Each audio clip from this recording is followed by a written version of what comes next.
Friends అందరికీ నమస్కారం అండి. ఇప్పుడే అందిన వార్త, మంత్రి కొండా సురేఖకు ప్రమాదం, తీవ్ర టెన్షన్లో సీఎం అంటూ లేటెస్ట్ అప్డేట్ అయితే రావడం జరిగిందండి. అందుకు సంబంధించి కంప్లీట్ ఇన్ఫర్మేషన్ అనేది వీడియోలో తెలుస్తుంది. వీడియోని పూర్తిగా చూడండి, అర్థమవుతుందండి. మొదటిసారి కనుక ఛానల్ వస్తే తప్పకుండా సబ్స్క్రైబ్ చేసుకొని bell button all notification activate చేసుకోండి.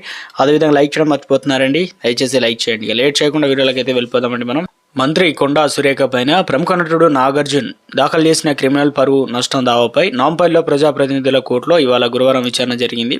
ఈ సందర్భంగా న్యాయస్థానం కీలక తీర్పునైతే ఇచ్చిందనమాట. నాగార్జున తరపున న్యాయవాది వాదనలు వినిపిస్తూ కొండా సురేఖ చేసినటువంటి వ్యాఖ్యలతో అక్కినేని నాగార్జున కుటుంబం మానసికంగా కుంగిపోయింది.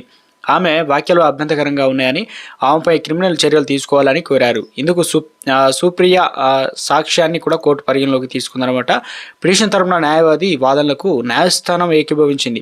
మంత్రి కొండా సురేఖ మీద నాంపల్లి ప్రజాప్రతినిధుల కోర్టు కేసు నమోదు చేసింది. నాగార్జున వేసిన పిటిషన్ను కాగ్జినెన్స్లో కోర్టులోకి తీసుకుంది. మంత్రి కొండా సురేఖపై కేసు నమోదు చేయాలని నాంపల్లి కోర్టు కీలక ఆదేశాలు జారీ చేసింది. సీసీ నెంబర్ 490/2024 356 బిఎన్ఎస్ యాక్ట్ కింద కొండా సురేఖపై కేసు నమోదు చేసింది. కొండా సురేఖకు నాంపల్లి కోర్టు సామాలు జారీ చేసి డిసెంబర్ 12వ తేదీన వ్యక్తిగతంగా హాజరు కావాలని ఆదేశించింది. కారణం ఇదే. ప్రముఖ నటులు అక్కినేని నాగ చైతన్య, సమంత విడిపోవడానికి బీఆర్ఎస్ వర్కింగ్ ప్రెసిడెంట్ మాజీ మంత్రి కేటీఆర్ కారణం అంటూ మంత్రి కొండా సురేఖ చేసిన వ్యాఖ్యలు చేశారు. ఈ వ్యాఖ్యలపై తీవ్ర దుమారం అనే రేపాయి. ఇక మంత్రి వ్యాఖ్యలను అక్కినేని నాగార్జున తీవ్రంగా ఖండించారు.